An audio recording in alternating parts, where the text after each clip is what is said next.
Tengan ustedes muy buenos días, amables oyentes. Estamos de nuevo con nuestra palabra del domingo. Pues bien, hemos avanzado ya bastante en el tiempo ordinario. El tiempo ordinario es aquel periodo de tiempo del año que va entre la fiesta de la Epifanía y el comienzo de la Cuaresma, y luego entre la fiesta de Pentecostés y el comienzo del Adviento. Tiene por tanto dos secciones. Ya estamos en la segunda sección del tiempo ordinario. El tiempo ordinario tiene 34 semanas. Esta semana ya es la semana 22, la 22ª semana del tiempo ordinario. Estamos ya en la recta final, pues, de este año litúrgico. Pronto llegaremos a su culminación, cuando la liturgia nos presente los textos de la venida gloriosa del Hijo del Hombre, de la parusía del Señor. Como todos los domingos, o casi todos, las lecturas fijadas para la celebración eucarística son tres. Ahorita, en este tiempo ordinario, la primera está tomada del Antiguo Testamento, la segunda de una carta apostólica y la tercera del Evangelio. Los ciclos dominicales son tres, también les expliqué A, B y C. Estamos en el ciclo A, y en el ciclo A se prefiere el Evangelio de Mateo. Pues bien, comencemos con la primera lectura. Está tomada del profeta Jeremías en el capítulo 20, versículos 7 a 9. Del profeta Jeremías: Me sedujiste, Señor, y me dejé seducir. Me forzaste y me pudiste. Yo era el hazmerreír todo el día. Todos se burlaban de mí. Siempre que hablo tengo que gritar violencia y proclamar destrucción. La palabra del Señor se volvió para mí oprobio y desprecio todo el día. Me dije, no me acordaré de él, no hablaré más en su nombre, pero la palabra era en mis entrañas fuego ardiente, encerrado en los huesos. Intentaba contenerla y no podía. En otro programa, amables oyentes, que tengo por esta emisora, es la historia de la Biblia. Ya tuve oportunidad de explicar el libro de Jeremías. Jeremías es un profeta judío que vive en la última parte del siglo VII a.C. y en la primera parte del siglo VI. Le toca a él una época dramática de la historia del judaísmo, de la historia del pueblo judío. Le toca, digamos, una reviviscencia de entusiasmo cuando llega el rey Josías, aprovechando la caída del imperio asirio que los había mantenido subyugados por más de 100 años. Aprovechando pues la caída del reino asirio, Jeremías, el rey Josías, intenta una reforma religiosa y logra extender un poco las fronteras del reino para hacerlas semejantes a las que tuvo en la época de David.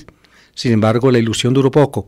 ¿Por qué? Porque, como había predicho Jeremías antes, desde el norte se insinuaba una inmensa amenaza, la amenaza de Babilonia.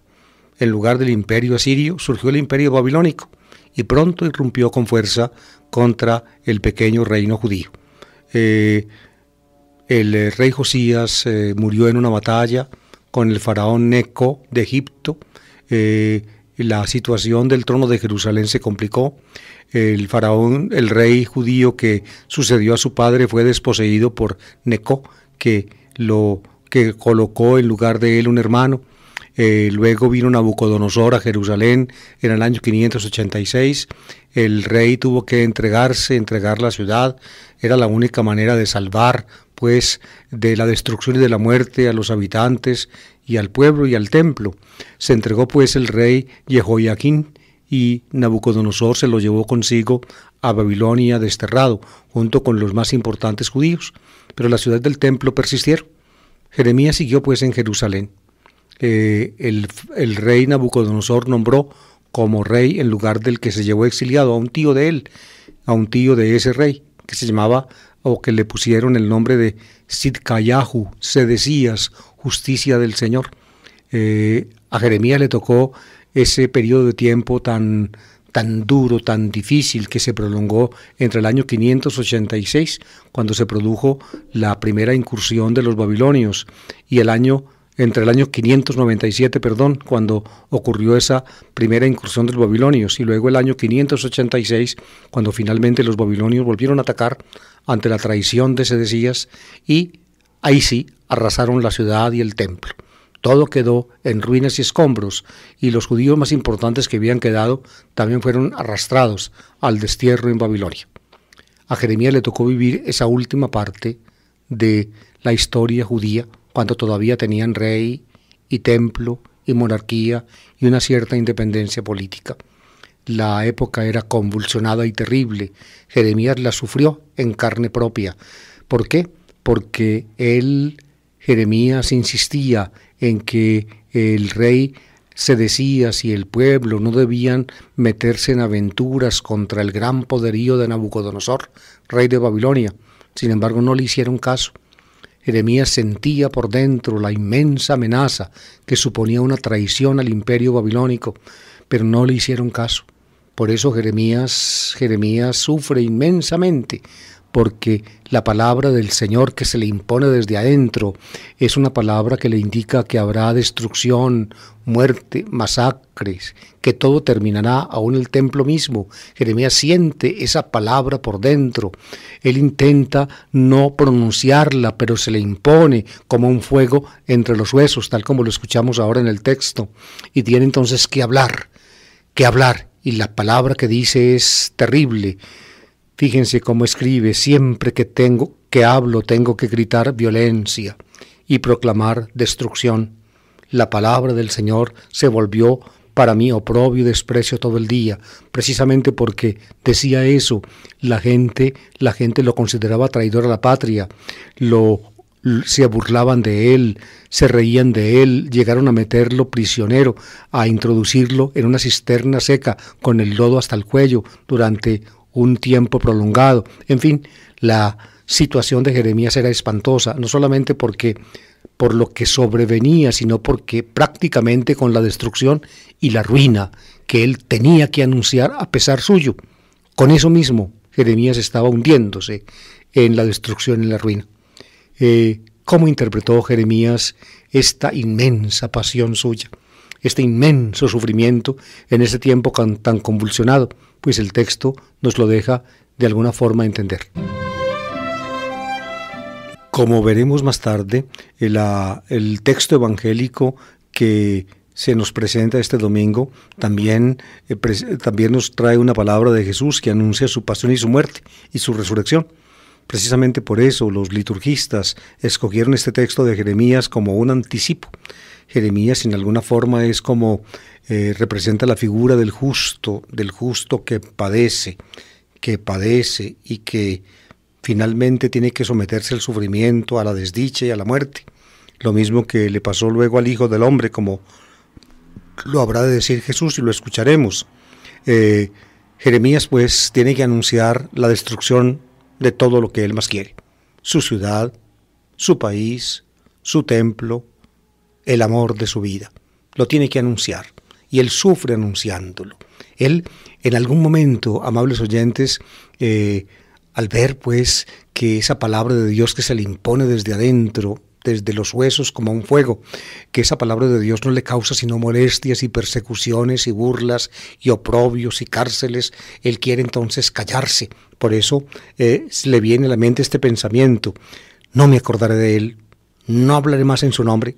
Es decir, no me acordaré de Dios, del Señor, no hablaré más en su nombre. Es decir, no me voy a prestar yo como profeta para decir estas cosas tan horrorosas que el Señor pone en mi boca. Me callaré, no pensaré más en él. Es decir, quiere ocultarse del encargo que Dios le hace como profeta de decir aquello que no quiere decir.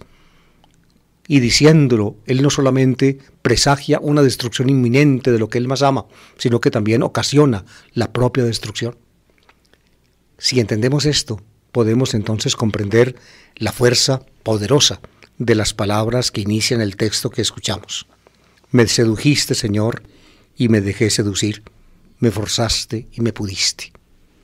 Fíjense, son palabras que expresan una violación, como la que un hombre forzudo le puede hacer a una mujer indefensa.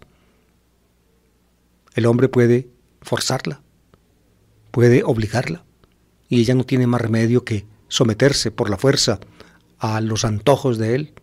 Me sedujiste, Señor, y me dejé seducir, me forzaste y me pudiste. Dios, pues, hablando en este lenguaje metafórico, forzó a Jeremías, lo violó. Esa es la lectura, digamos, inmediata de este texto.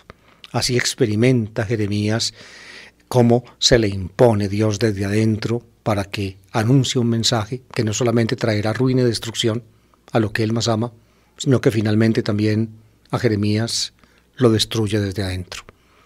Este es el texto de la primera lectura, es un texto absolutamente dramático. Uno puede imaginarse entonces la lucha interna de Jeremías. En algún momento él quiere dar un paso atrás, quiere quitársele del camino a Dios, o bien quitar a Dios de su camino. Pensé, no me acordaré más de él, no hablaré más en su nombre, es decir, se negará a ser profeta, pero no pudo, porque como un varón forzudo viola a una mujer indefensa, así en alguna forma Dios a él también lo violó. La segunda lectura está tomada de la carta del apóstol San Pablo a los Romanos. Recuerden, amables oyentes, que ya en todos los domingos pasados de este tiempo ordinario hemos estado leyendo pedacitos de la carta a los Romanos. Así, por ejemplo, del capítulo 8 leímos varios pedazos. Es un capítulo sensacional en que se resume todo el pensamiento de San Pablo sobre la vida en el Espíritu, es decir, sobre el acontecimiento de salvación que comienza ahora en nuestra vida terrena y culminará finalmente en la resurrección de los muertos. Pues bien, luego también leímos de la carta a los Romanos pedacitos, de los capítulos 9 a 11, donde Pablo habla del destino de Israel. Él como que se confiesa delante de sus lectores, que a menudo escuchaban las críticas que le venían a Pablo de parte de judíos y también de judío-cristianos, de que él no amaba a su pueblo, de que él había traicionado a Israel. Pablo entonces explica en esos capítulos 9 a 11 su pensamiento. Y ahorita nos tocó leer un pedacito del capítulo 12. En el capítulo 12 comienza la segunda gran parte de la carta a los Romanos, que es la parte que se suele llamar parenética, es decir, exhortatoria. En general, las cartas de Pablo tienen dos partes. Una primera que es como, llamémosla dogmática, es decir, didáctica. Pablo enseña las cosas de la fe. Y en una segunda parte exhorta a los lectores, que son cristianos, los exhorta a comportarse de acuerdo con su fe. Esa exhortación se dice en griego parenesis o también paráclisis, paráclisis. Esos son los términos griegos que se usan para exhortación. Por tanto, la he llamado yo al comienzo la parte parenética, es decir, exhortatoria de la carta. Comienza con una preciosa exhortación.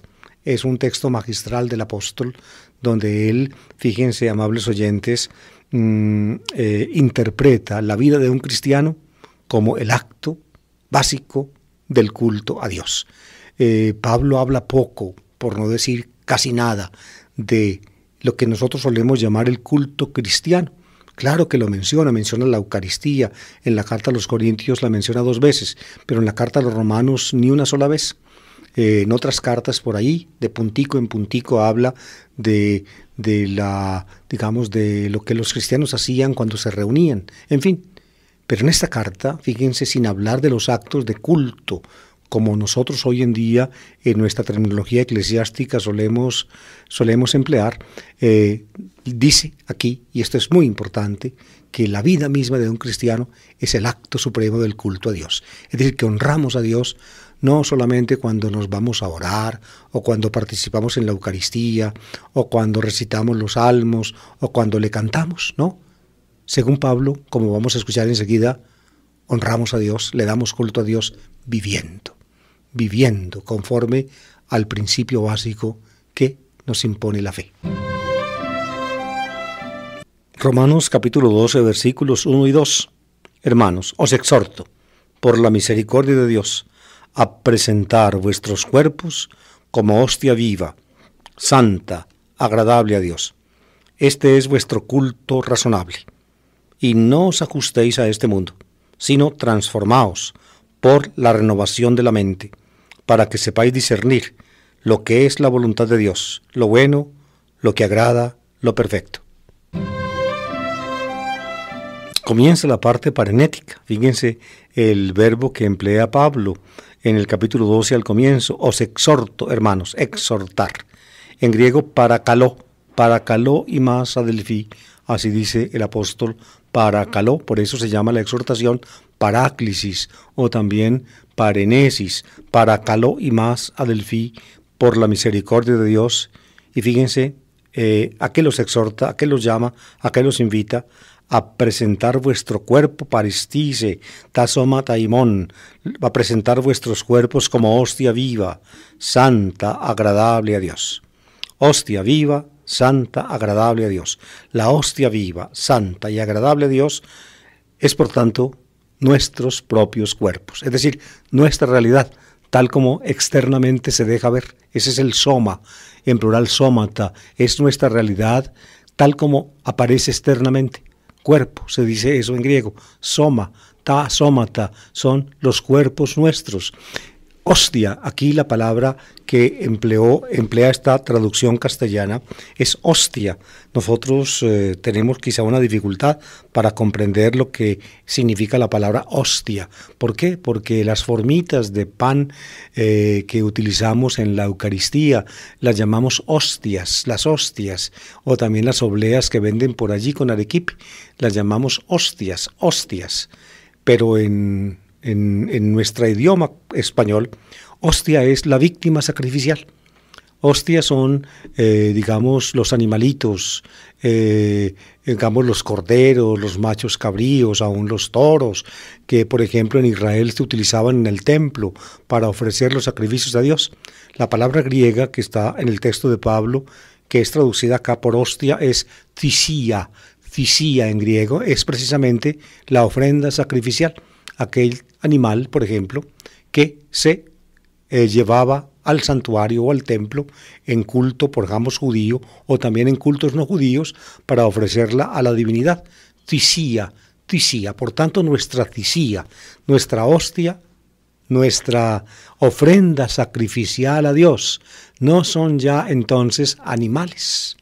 El toro, el macho cabrío, el cordero que los israelitas llevaban al templo para ofrecerlo en el altar, derramando su sangre y quemando sus partes más grasas en el fuego del altar. No, ya la ofrenda sacrificial que le llevamos a Dios no son animales que existen fuera de nosotros, sino nosotros mismos.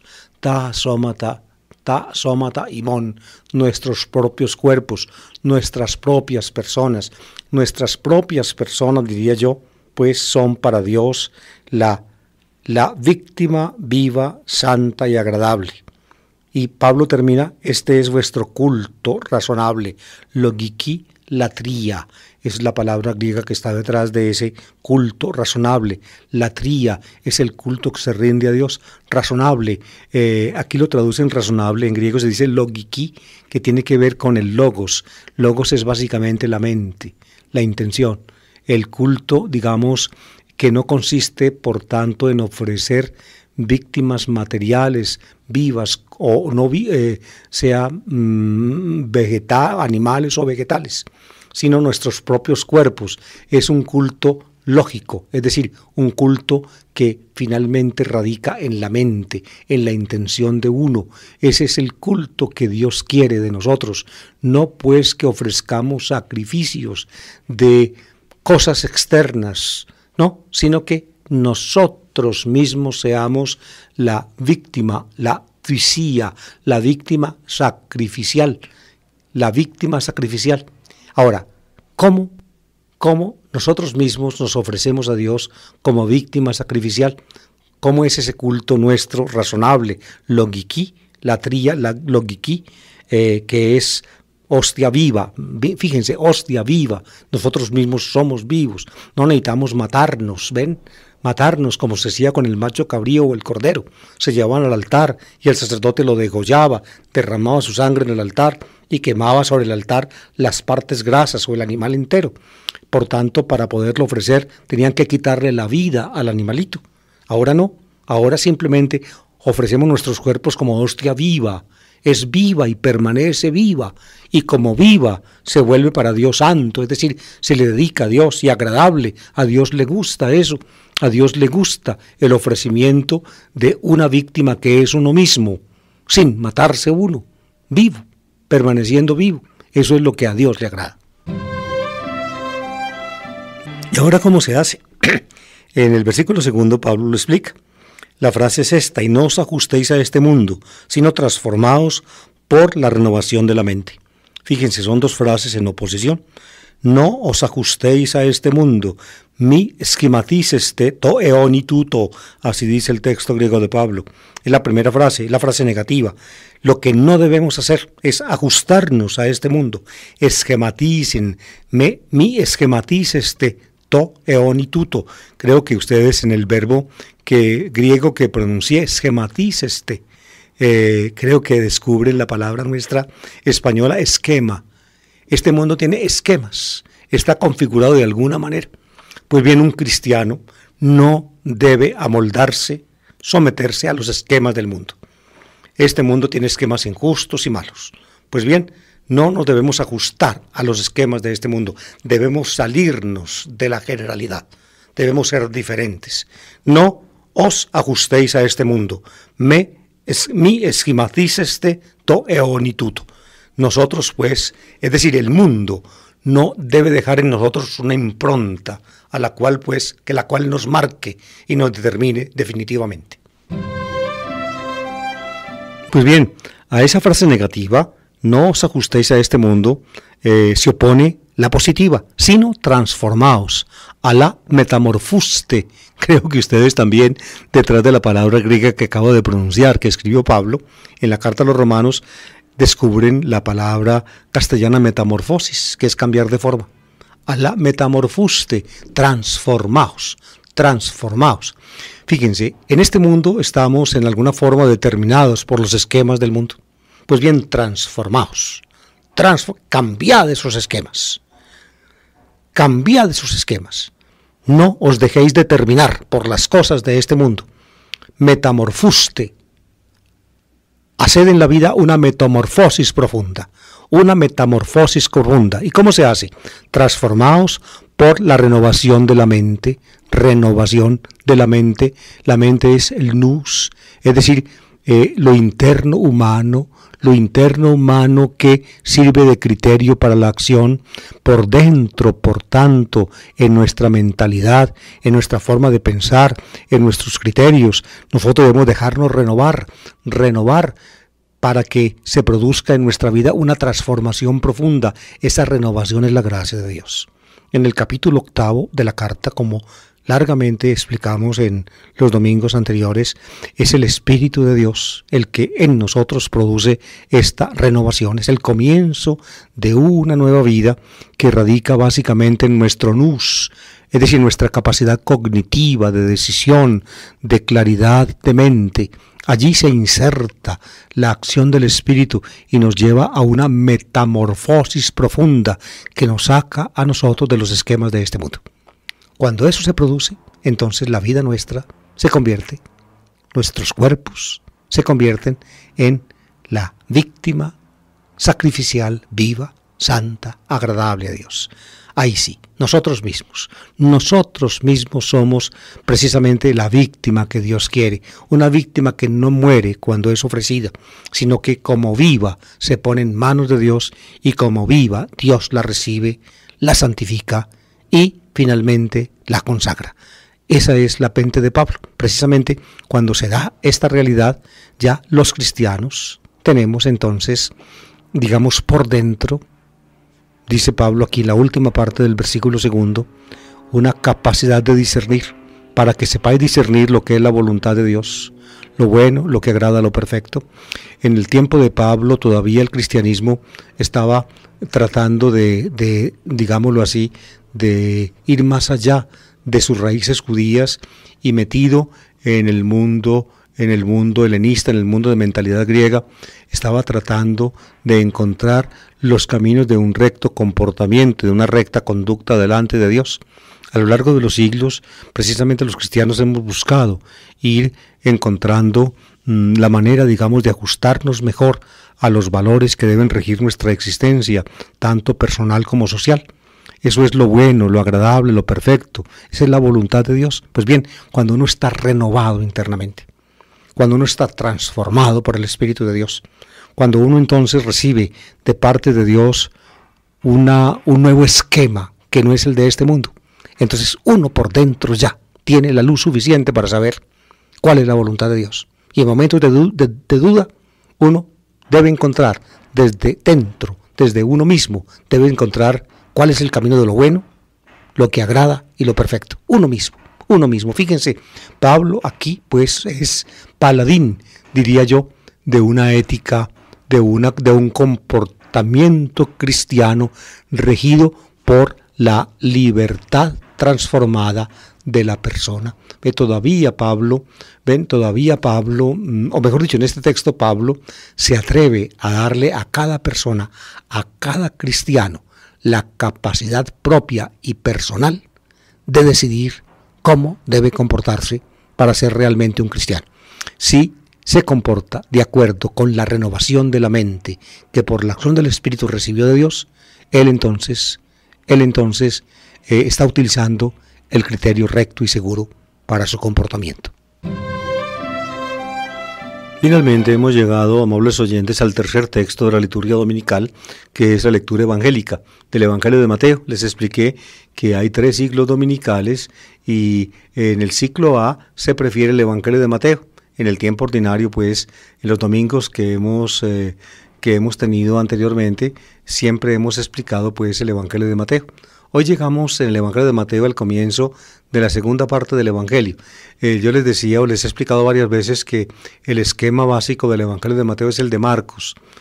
En Marcos y Mateo, la vida de Jesús o la presentación evangélica se divide en 2 grandes partes. La primera que va hasta la confesión de Pedro y la segunda que va desde la confesión de Pedro hasta la muerte y resurrección de Jesús. En Marcos es así y en Mateo también.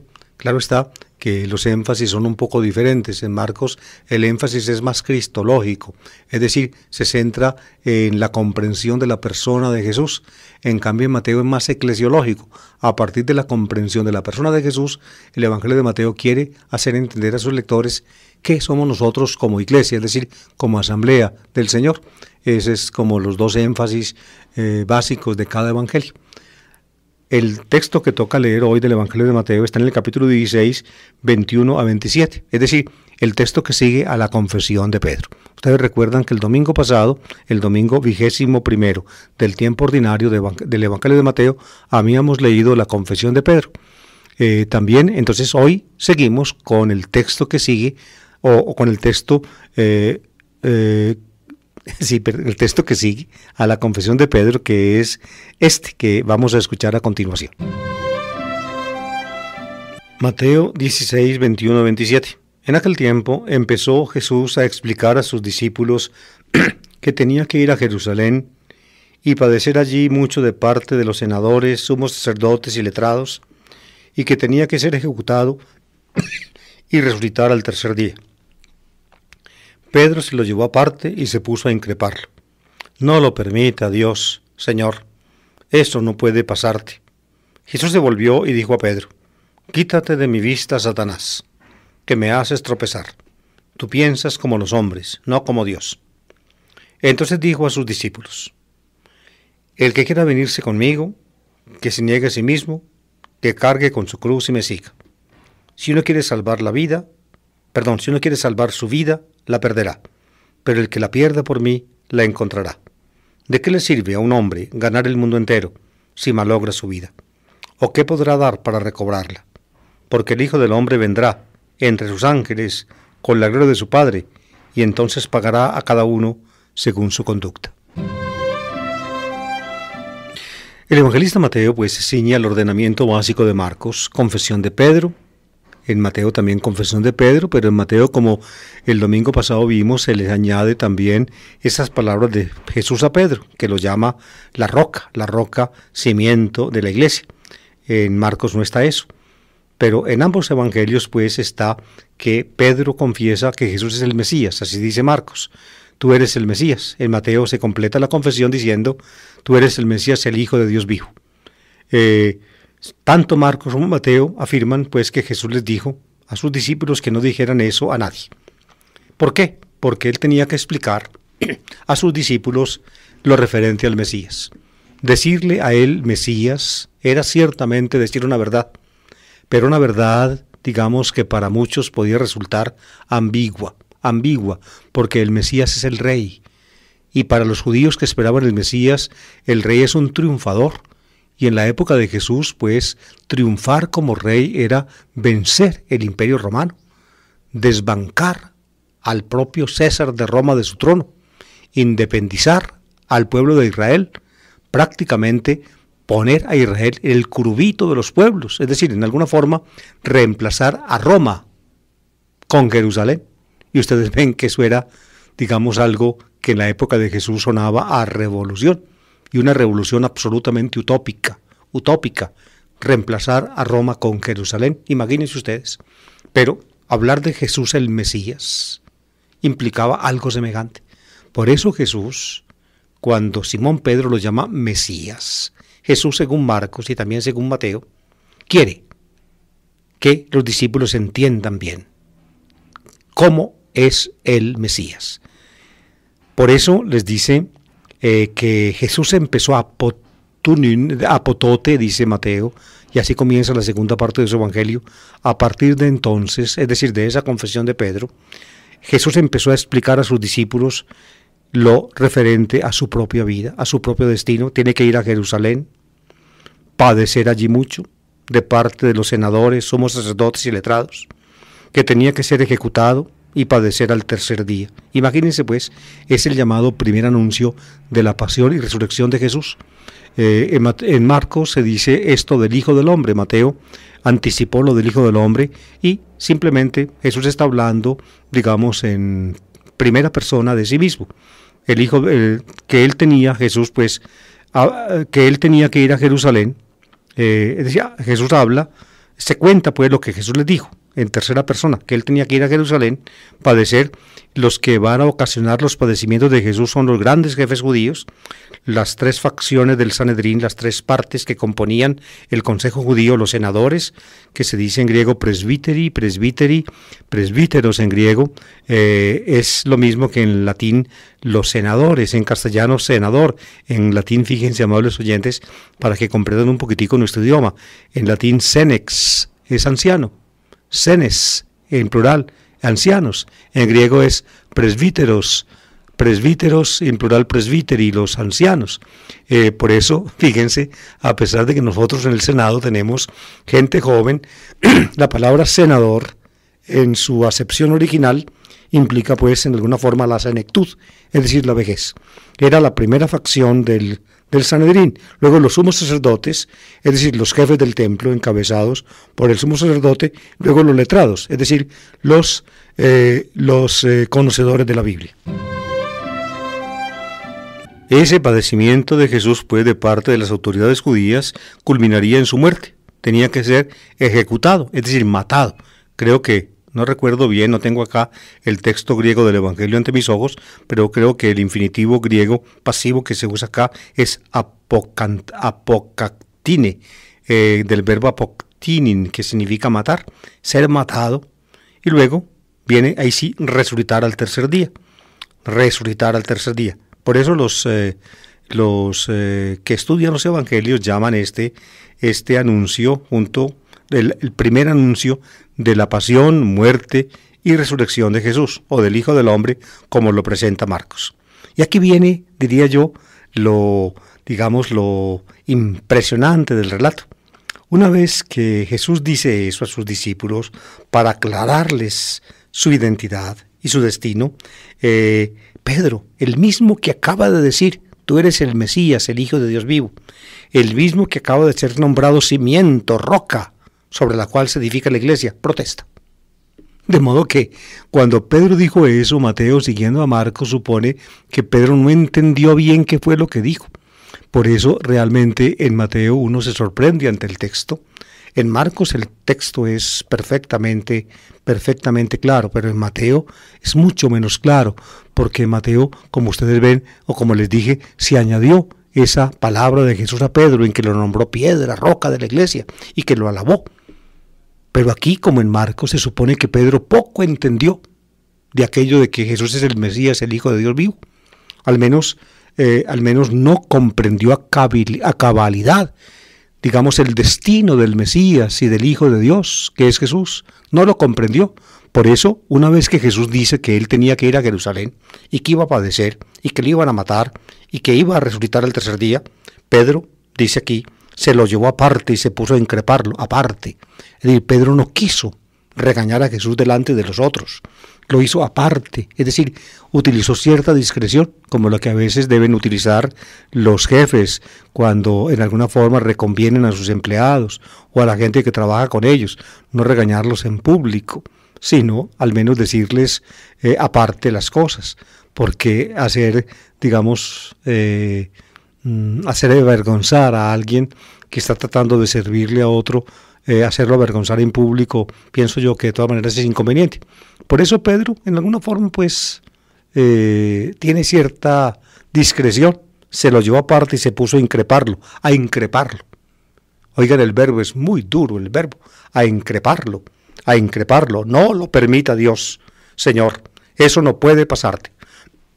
Es decir, eso de que va a padecer, de que lo van a matar y que va a resucitar, eso no puede pasarte.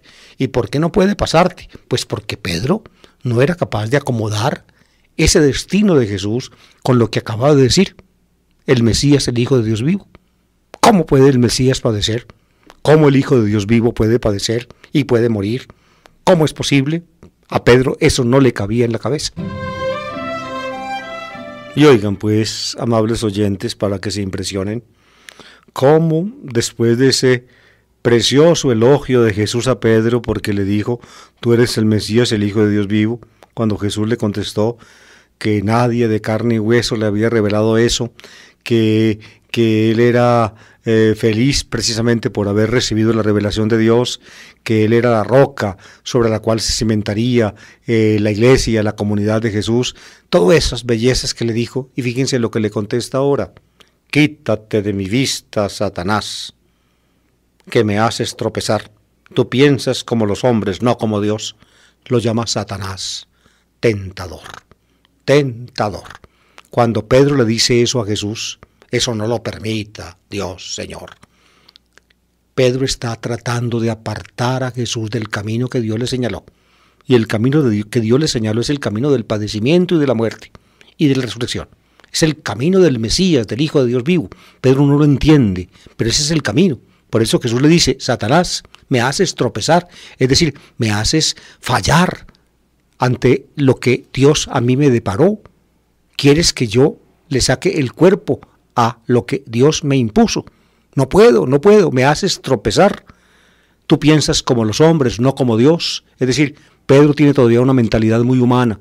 Piensa como cualquier judío que pretendía que el Mesías de Israel, el rey, fuera prácticamente el jefe de Israel, un jefe mundano, un caudillo guerrero, alguien que sacara a Israel de la postración al que los romanos lo habían precipitado. Y aquí viene la parte conclusiva del texto que toca leer, donde Mateo y Marcos coinciden básicamente, casi palabra por palabra. Es una exhortación de Jesús a los suyos, es decir, en primer lugar, a Simón Pedro, al que acaba de regañar, al que acaba de llamar Satanás y tentador, porque finalmente no entendió lo que realmente significa que Jesús es el Hijo de Dios vivo, que Jesús es el Mesías. Entonces exhorta a sus discípulos. Fíjense, amables oyentes, el contenido profundo, básico, resumido de la exhortación. Si el Mesías, el Hijo de Dios vivo, ha de pasar, según el designio de Dios, por las que va a pasar, es decir, por la pasión, por la muerte y por la resurrección, si eso le va a suceder al Mesías, entonces, ¿qué pueden esperar los que están con el Mesías, los seguidores de él? ¿Qué pueden esperar? Tienen que esperar, lógicamente, lo mismo. Si al Mesías le toca ese camino, a sus seguidores, ¿qué camino les tocará? Si precisamente ellos son seguidores, van detrás de él. Si él tiene que andar por las que tendrá que andar, entonces ellos tendrán que andar por el mismo camino. Ese es el contenido básico de esta exhortación. Por eso, cuando yo enseñaba en la universidad estos textos que a mí me llegan al alma, yo acuñé una frasecita y la repetía siempre a mis alumnos: cual el Cristo, tales los cristianos. El Cristo es el Mesías, cual Él, tales nosotros. Es decir, no podemos esperar nada distinto. Cual el Cristo, tales los cristianos. Eso es lo que dice exactamente Jesús en la exhortación que sigue. Jesús encabezó, amables oyentes, un movimiento donde coadunó a marginados, o él mismo ocasionó que algunos que él llamó lo siguieran, es decir, se marginaron. Para seguirlo a él, pues tenían que dejar casa, familia, hijos, tierras. ¿Ven?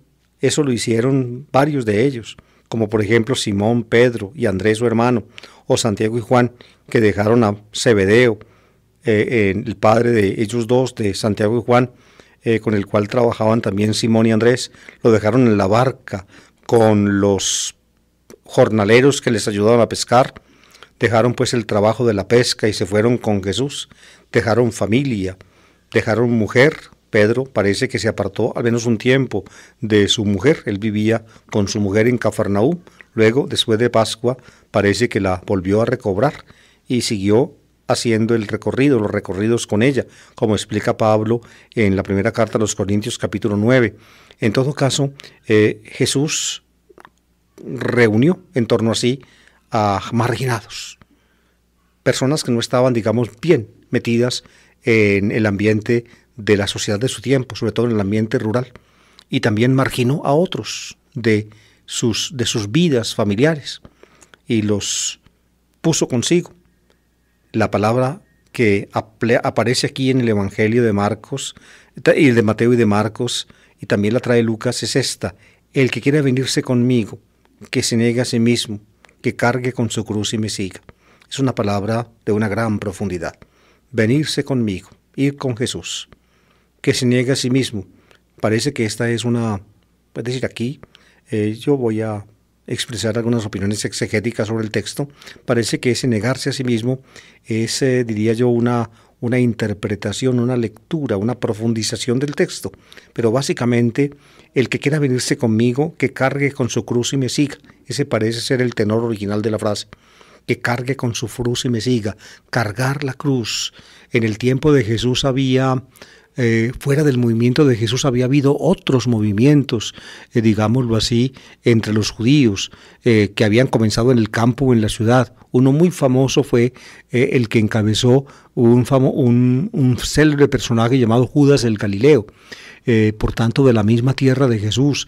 Él empezó su movimiento en el año sexto después de Cristo, cuando Arquelao, el hijo de Herodes, fue depuesto como etnarca de Judea y fue reemplazado por un procurador romano, y empezaron los romanos a cobrar directamente los impuestos para el imperio, sin intermediación pues de un digámoslo así, de un personaje judío como podía ser al menos medianamente Arquelao. Entonces Judas el Galileo encabezó un movimiento revolucionario contra Roma y expresó una idea teológica muy profunda. La tierra, el país es de Dios, por tanto, el país no puede tener otro Dios que el Señor, y solamente al Señor hay que pagarle impuestos. El César no es Señor, el César no tiene derecho a cobrar impuestos. Y entonces empezó pues la campaña de Judas el Galileo para oponerse a los impuestos. Jesús actuó. Jesús conoció seguramente esos movimientos. Jesús ya debe estar, digamos, de una edad casi en la pubertad, cuando Judas el Galileo empezó su movimiento. Para Jesús no era ningún extraño ese tipo de cosas. Los que encabezaban movimientos de estos contra los romanos, tanto en la época anterior a Jesús y sobre todo en la época posterior a él, pagaban con la vida la osadía de desafiar el poder del imperio. Fueron muchos los crucificados, amables oyentes, por oponerse al poder romano, muchos los crucificados. Quizá por eso, al menos piensan algunos autores, la palabra cargar la cruz o tomar la cruz, es decir, significaba arriesgar la vida. El que se meta a desafiar el poder de Roma, arriesga la vida. Roma acabará con él crucificándolo, tomar la cruz.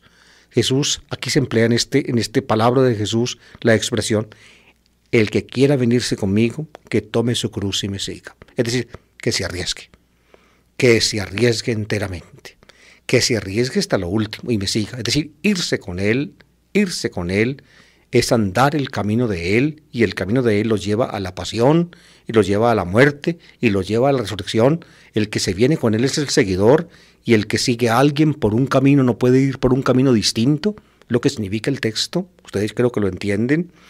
El que quiera venirse conmigo, que cargue con su cruz y me siga, y cargar con su cruz y seguirlo es lo que luego se explica con la palabra abnegarse, que se niegue a sí mismo, es decir, que prescinda de sí mismo, que prescinda de su propia ventaja, que prescinda de su propia tranquilidad, que prescinda de aquello que él de cuenta propia puede desear o querer. Es algo parecido, creo que ustedes entienden, a lo que sufre el profeta Jeremías cuando Dios lo obliga, como cuando un hombre viola a una mujer, a que dé un mensaje de destrucción y de violencia, que el profeta siente que se le impone desde los huesos, y tiene que decirlo a pesar de que ese mensaje no solamente ha de destruir a la ciudad y el templo, sino que también ha de destruir al propio profeta. Que se niegue a sí mismo, que cargue su cruz y me siga, es decir, que finalmente se olvide de sus ventajas, de su comodidad, de todo aquello que le conviene o que cree que le conviene, y que simplemente vaya por el camino por el que va aquel que lo precede. Si él es seguidor, debe caminar el mismo camino. Pues bien, como lo indica la palabra metafórica, cargar la cruz, tomar la cruz, fíjense, ese camino puede desembocar humanamente en la muerte. Y Jesús se atreve entonces a decir acá una promesa que es absolutamente maravillosa y que solamente de boca de alguien como Jesús se hace comprensible. Si uno quiere salvar su vida, la perderá, pero el que la pierda por mí la encontrará. Es decir, el que sea capaz de entregar la vida por Jesús, sabe que Dios responde por él. En cambio, el que quiera seguir a Jesús y finalmente no sea capaz de negarse a sí mismo, de arriesgar la vida, ese que quiere salvar su vida, ese la perderá. En cambio, el que la pierda por él, la encontrará. Dios responde por Jesús. Esa es su convicción, amables oyentes, y como era la convicción de Él, también es la convicción de Él para sus seguidores. En la última cena de Jesús, el evangelista Marcos y también Mateo, y en alguna forma también Lucas, conservan un dicho de Jesús en conexión con las palabras de la Eucaristía, cuando Jesús dice a sus discípulos que esa es la última vez que Él toma del fruto de la vida estando con ellos en el mundo, y que no lo volverá a beber hasta que venga el reino de Dios. Es decir, Jesús sabe que después de su muerte, Dios responde. Jesús sabe que su muerte no termina el programa del reino de Dios para el cual Dios lo envió. Esa es la convicción de Jesús para sí, y por tanto, esa es también la convicción de Jesús para los que lo siguen. El que quiera salvar su vida, la perderá. Luego la parte más importante, la segunda, y el que pierda su vida por mí, la encontrará. Es decir, el que se arriesga, tomando la cruz, a perder la vida. El que se arriesga, negándose a sí mismo en el seguimiento de Jesús, ese cuenta con una promesa de Dios que no fallará. Los dos pequeños dichos que aparecen enseguida en el texto están unidos al anterior por lo que llamo yo la palabra clave, es decir, la palabra repetida. La palabra es vida. ¿De qué le sirve a un hombre ganar el mundo entero si pierde su vida? ¿O qué podrá dar para recobrarla, es decir, su vida? Uno puede leer, y creo yo que básicamente estos dichos se utilizaban en forma horizontal, es decir, el bien más importante que el hombre tiene es la vida. Por eso la vida es el supremo valor que nunca el hombre puede despreciar. Con base en esa convicción, por eso la Iglesia Católica pues se ha opuesto siempre al aborto, porque el aborto es un desprecio del bien supremo de la vida, en el caso de un niño sin nacer, de la vida de alguien completamente inocente. ¿De qué le sirve al hombre ganar el mundo entero si malogra su vida? ¿De qué le puede dar? Una vez que le quitan a uno la vida, ¿cómo la va a recobrar? Ustedes ven, eso se entiende a nivel horizontal, hablando pues de la vida física de una persona, pero en el contexto en que están estos dos dichos, evidentemente el significado es más profundo. El significado es más profundo. Se trata de la vida que implica la eterna comunión, la definitiva comunión con Dios. Si uno pues gana el mundo entero y pierde, entonces, diría yo, la promesa del más allá de la vida con Dios, entonces, ¿para qué el mundo entero? ¿Para qué? Jesús hablaba de este tema en diferentes formas, amables oyentes. Recuerden, por ejemplo, la parábola de Lucas del hombre rico que tuvo una gran cosecha y pensó que esa gran cosecha le daba seguridad. Y Dios le dice, hoy te quitarán la vida, hoy te la pedirán, lo que has recogido, ¿para quién será?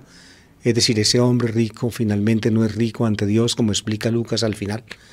De modo que ganar con su gran cosecha todas las cosas, finalmente no le aseguró la vida y tampoco le aseguró la eternidad. Es lo que aquí se quiere decir básicamente en este texto. ¿De qué le sirve al hombre ganar el mundo entero si malogra su vida? ¿O qué puede dar para recobrarla? Porque el Hijo del Hombre vendrá entre sus ángeles con la gloria de su Padre y entonces pagará a cada uno según su conducta. Cuando venga el Hijo del Hombre, entonces la recompensa de la vida eterna será para aquellos que hayan sido realmente serios y consecuentes en el seguimiento de Jesús.